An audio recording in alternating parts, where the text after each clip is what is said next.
안녕하세요. 기도로 큐티를 시작하도록 하겠습니다. 살아계신 하나님, 오늘도 말씀이 우리의 영혼을 소성시키며 하나님의 뜻에 맞는 삶을 살아갈 힘이 되게 하여 주옵소서. 예수님의 이름으로 기도합니다. 아멘.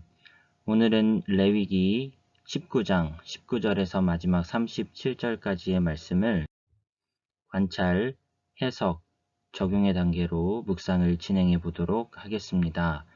관찰과 해석을 동시에 진행해 보면서 핵심 메시지를 찾고 그 메시지가 나의 상황에 어떻게 적용되는지 묵상해 보도록 하겠습니다.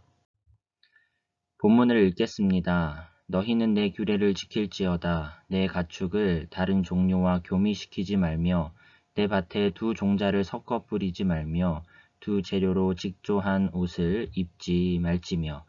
매일 성경 해설에 따르면 하나님께서는 가축의 이종 교배, 식물의 종자 혼합, 두 재료를 섞은 직무를 금하십니다. 이스라엘의 정체성이 이방 풍속과 섞이지 않기를 바라셨기 때문이다 라고 매일 성경은 이 부분에 대해 이와 같이 해설하고 있습니다.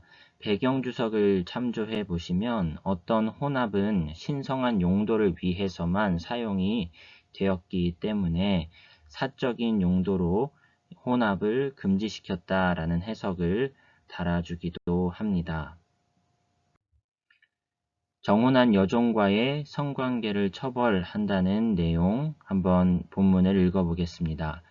만일 어떤 사람이 다른 사람과 정혼한 여종, 곧 아직 속량되거나 해방되지 못한 여인과 동침하여 설정하면 그것은 책망을 받을 일이니라.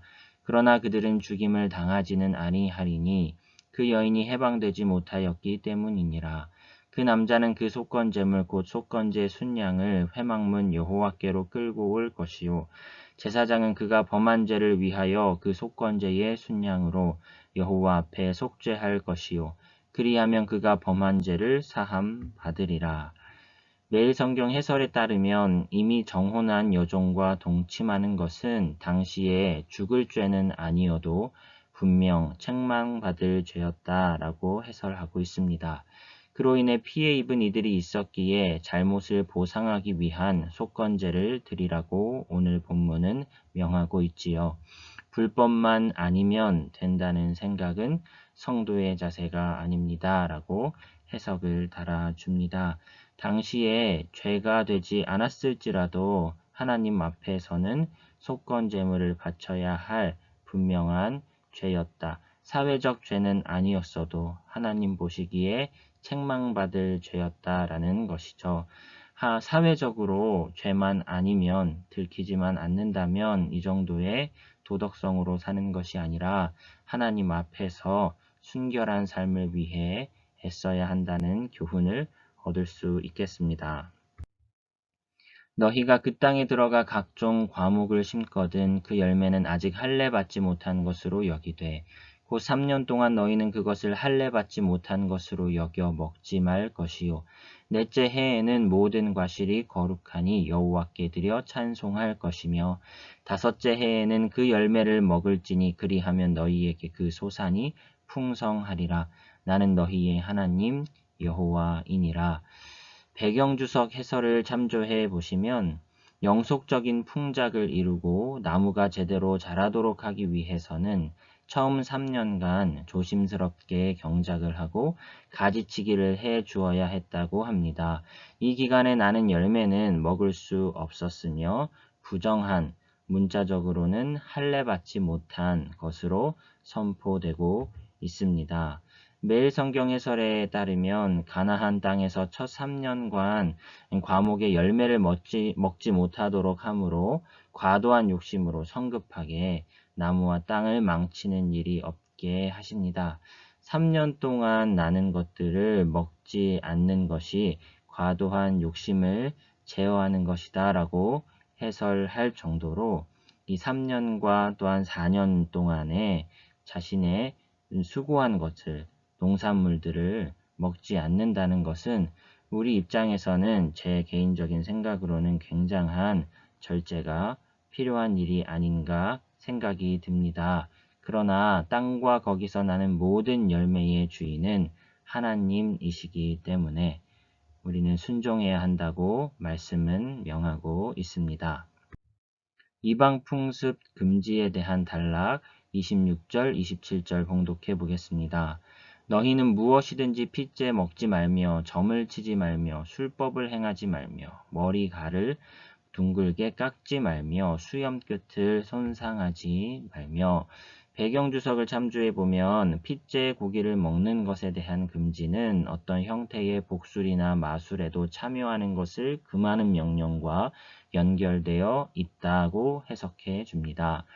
남자에게 머리카락은 남성다움이나 사내다움의 표시로서 상징적인 가치를 지니고 있는데 이것을 깎는 것은 수치와 혹은 남성다움을 잃는 것과 연관이 될 수 있겠습니다. 밭의 추수에 대해 똑같은 용어를 사용하고 있다라고 지적을 하지요. 머리를 깎는 것 그리고 밭의 추수에 대해 똑같은 동사가 사용되고 있는 것 같습니다. 두 경우 모두 하나는 가난한 사람에게 또 하나는 하나님께 드리는 제물과 연관이 있다고 해석을 합니다. 다 추수하지 않고 가난한 사람에게 줘라. 다 추수하지 않는 것이 하나님께 영광을 돌리는 일이다 라고 해석할 수 있다는 것이죠. 머리를 깎지 말라는 제한은 죽은 자들의 영을 달래기 위해 머리털을 제물로 바치는 가나안 관행에 근거하고 있음을 시사한다고 해석합니다. 고대인들에게 머리털은 어떤 사람이 소유한 생명의 진수를 나타내는 주된 요소 중 하나로 여겨졌다고 합니다. 저는 이 대목을 보면서 에스겔이 머리털을 잘라 흩으며 예언하던 장면이 기억이 납니다. 자신의 중요한 것을 걸고 진지한 예언을 한다는 인상을 줄 수 있었겠지요. 죽은 자 때문에 너희의 살에 문신을 하지 말며 무늬를 놓지 말라. 나는 여호와이니라. 나는 여호와이니라 라는 표현이 굉장히 많이 반복되고 있다는 것을 알 수 있습니다. 이와 관련한 배경주석 해석을 참조해 보시면 그러한 표시는 몸에 무늬를 놓는 것, 문신, 그러한 표시는 그 사람을 죽은 자의 영으로부터 보호하거나 그가 어떤 집단에 속한 일원임을 나타내려는 것이었을 수 있다. 이것은 하나님이 명하신 할례와는 달리 하나님의 창조를 자기 멋대로 바꾸어 버리는 것을 내포했기 때문에 이스라엘의 율법은 그것을 금했을 것이다 라고 문신을 하지 말라. 하나님이 창조하신 것을 네 멋대로 영구히 바꾸지 말라 라고 해석을 달아놓고 있습니다. 내 딸을 더럽혀 창녀가 되게 하지 말라. 음행이 전국에 퍼져 죄악이 가득할까 하노라. 내 안식일을 지키고 내 성소를 귀히 여기라. 나는 여호와이니라. 너희는 신접한 자와 박수를 믿지 말며 그들을 추종하여 스스로를 더럽히지 말라. 나는 너희의 하나님 여호와이니라. 재정적인 문제로 인해 아버지가 딸을 창녀로 넘기는 일이 있을 수 있겠지만 그것은 사람과 땅 둘 다 도덕적으로 오염시키는 것으로 아주 큰 죄악된 일이라 지적을 해 줍니다. 신접한 자와 박수에 관한 배경주석 해석은 그들의 술책은 영들로부터 지식과 권능을 구함으로써 야훼를 앞지르려는 것이기 때문에 금지되었다. 우리 점을 보는 것, 하나님을 신뢰하지 못하는 행위로 마땅히 비판받아야 하는 행위라는 것을 알 수 있겠습니다.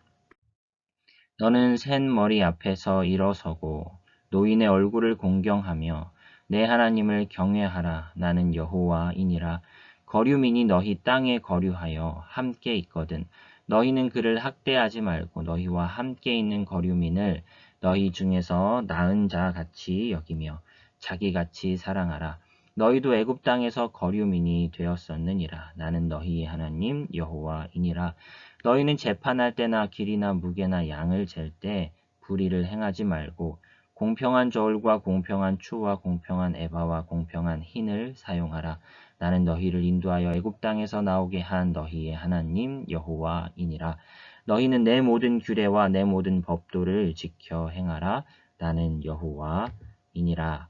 공평한 저울과 관련된 배경주석 해설을 보시면 사업할 때 공평한 저울과 추로 거래하라는 명령은 레위기 19장 11, 19에서 나오는 공정한 거래를 요구하는 율법 및 자기가 대접받고자 하는 대로 이웃을 대접하라는 내면화된 의식과 직접적으로 연관이 되어 있다라고 해석합니다.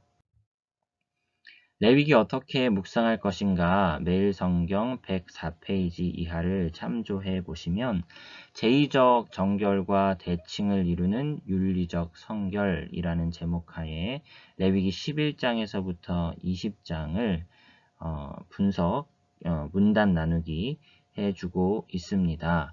제의적 성결이 생활의 성결과 연관이 된다라는 해석인 것이지요.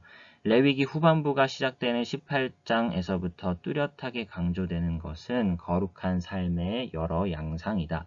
1에서 15장까지에서 강조한 거룩의 양상이 제사와 제의적 정결에 관한 것이었다면 이제 하나님 백성들이 나타내야 할 거룩은 일상의 삶 속에서 윤리를 통해서 나타나야 함을 강조한다라고 안내를 해주고 있습니다.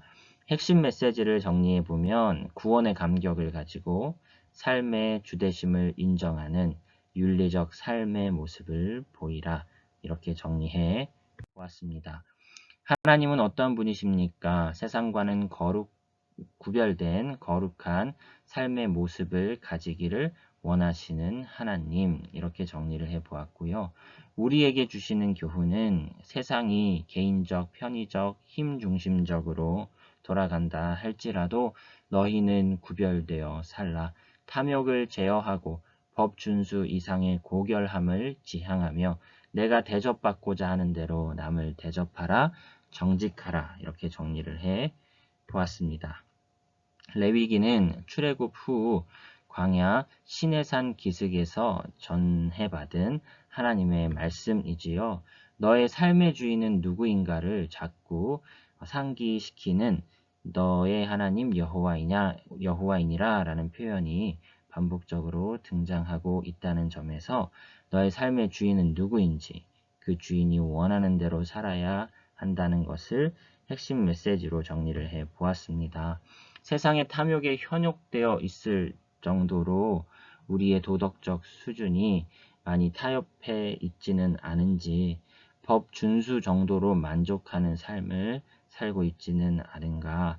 하나님 앞에서의 삶을 살기를 두려워하지 말라. 세상과 다르기를 두려워하지 말고 주님을 바라자라고 오늘 메시지를 정리해 볼 수 있겠습니다. 제가 기도하고 마치겠습니다.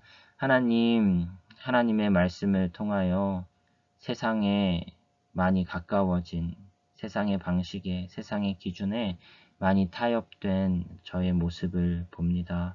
하나님, 주님의 말씀에 의지하여 회개하오니 다른 삶을, 거룩한 삶을 살아낼 수 있도록 주님 붙잡아 주시고 은혜 베풀어 주시며 주님 영광 받아 주옵소서. 예수님의 이름으로 기도합니다. 아멘. 오늘도 화이팅입니다. 수고하셨습니다.